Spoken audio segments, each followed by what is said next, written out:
XXX guys, DysFonik here, and today I'm gonna be showing you guys mastering. I'll be ripping up the song that we've started off together. That is on the previous two videos that I've posted, which is Deep House Tutorial Part A and Part B. Part A, which is where I was building up the song from scratch, so go watch on that so that you understand where I'm taking this from. And then Part B, where I was mixing the song on the mixer, and then this is now the last part, which is Part C, where I'll just be dealing with mastering. So what I'm gonna do is this is our song that we have, and then this is how it looks on our playlist. So I'm just gonna go to a section where it looks very busy so that I can now work on all the elements at once on the master bus whilst I'm mastering.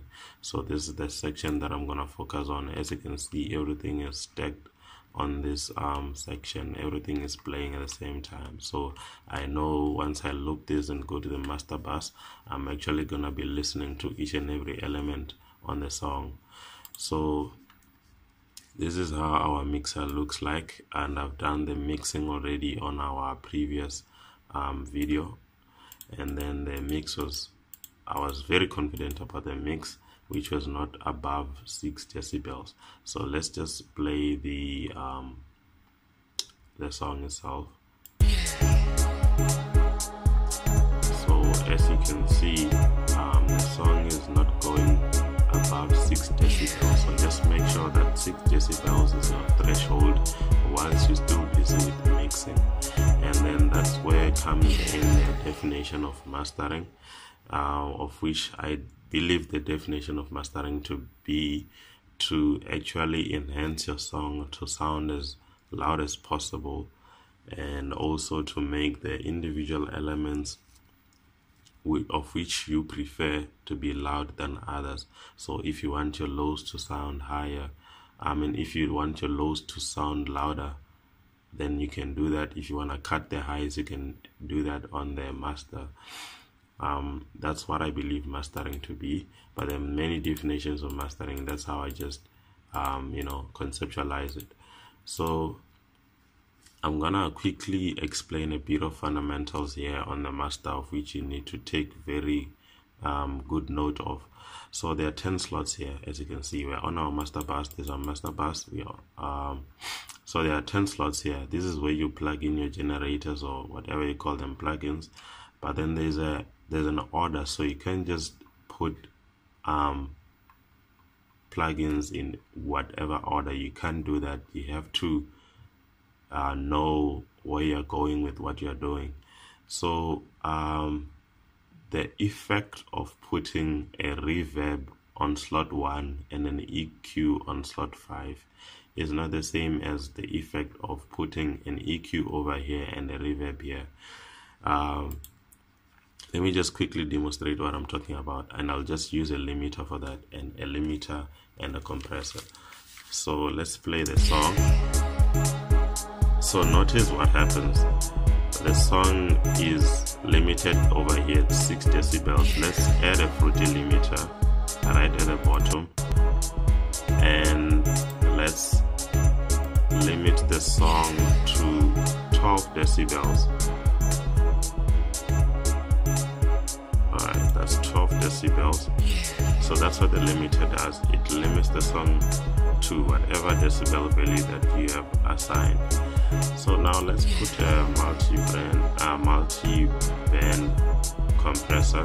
It compresses and also it enlarges the signal. So let's see if it will have any effect on the actual signal. So let's increase the gain and let's see what happens to the decibel value. As you can listen, there's no change in decibel value. The signal sounds so squashed, but then the decibel value does not change itself. But then let's actually switch around these two and see what actually happens. Okay, now they are switched. Now you can see the song is no longer limited to 12 decibels. So that's what I just wanted to quickly demonstrate to you guys, that the order really matters.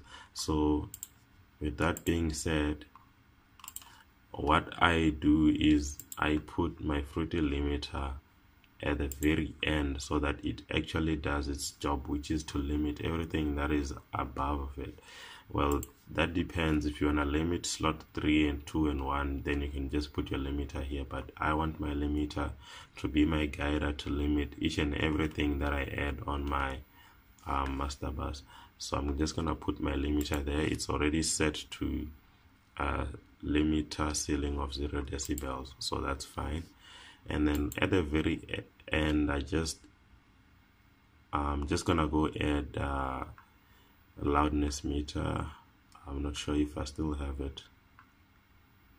There we go. That's actually a visual representation of how loud your song is. So I'll get back to that later. So let's play our mix now. So now we're still at 6 decibels. So first off, I'm gonna add a parametric EQ.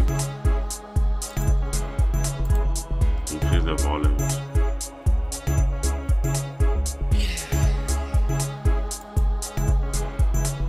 Now I'm gonna apply a 20 Hz to 18 kHz cut, and then add a second parametric EQ. See what happens.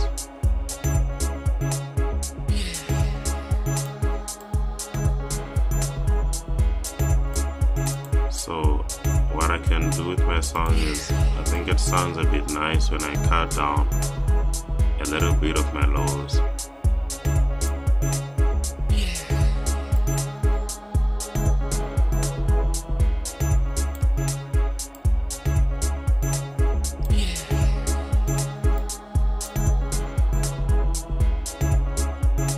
It's all up to the vibe and how you feel about the song.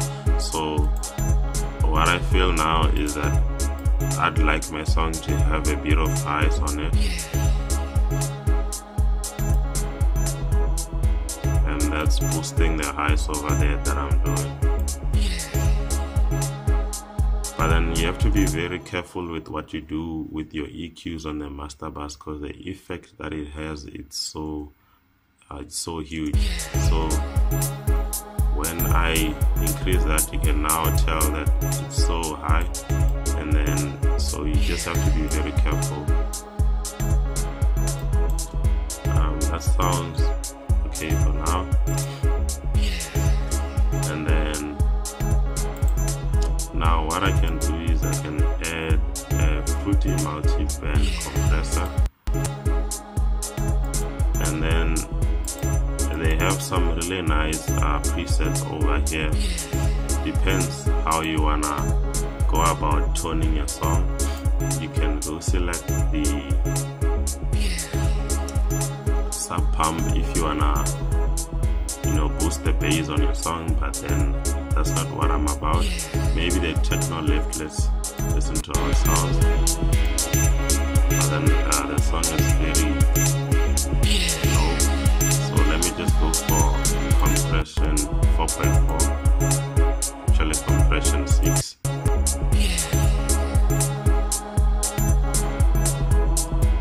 Let's go for compression 4.7.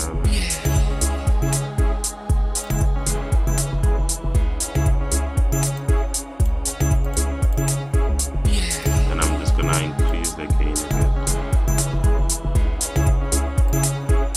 Now with my unit loudness meter is, I want it to actually indicate LUFS of around 8 to 9, negative 8 to 9. So we still have to work a bit on the loudness, and then I can do that manually by increasing the gain on my limiter. As you can see, it's now approaching 0 decibels, which looks very bad.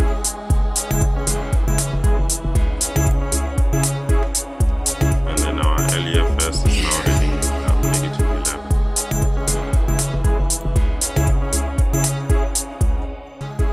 So what I'm gonna do is now I'm gonna try and make the song sound a bit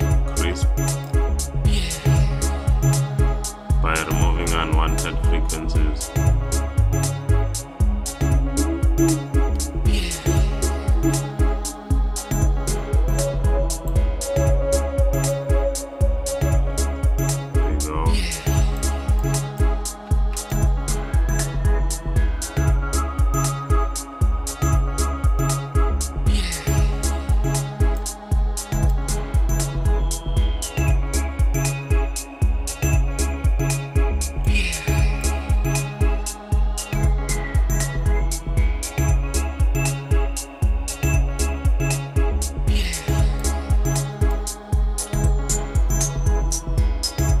I think that's it. And then now you can turn back on the multi-band compressor.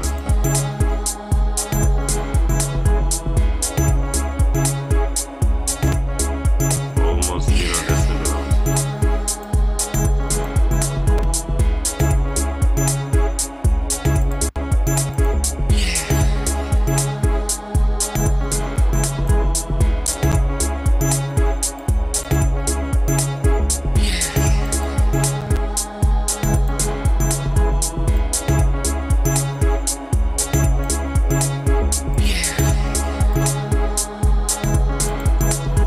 So as of now, my RAM is getting used up over there, but then there's a lot I would have liked to add to give the track a bit of tone. And what I usually use is where's that plugin? Oh yeah, under dynamics here we've got a sound goodizer. It actually gives a bit of, you know, tone to the song. It's a built-in plugin, sound goodizer, so you can just go select the presets that they already have, decrease the volumes and feel the tone and its change.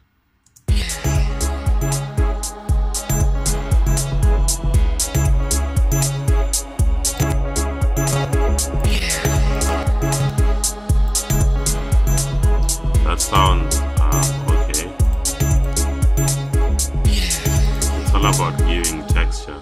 So whatever that you know, you feel that the song really needs, if you wanna pump the song in whatever way, you can actually do that here on your master bus. So that's basically what mastering is. And then one last thing I wanted to show you is this equalizer that they have already down here, but then you can use it as a substitute for the parametric EQ. The good thing is that over here you can add as many parametric EQs as you want, but then you can also use this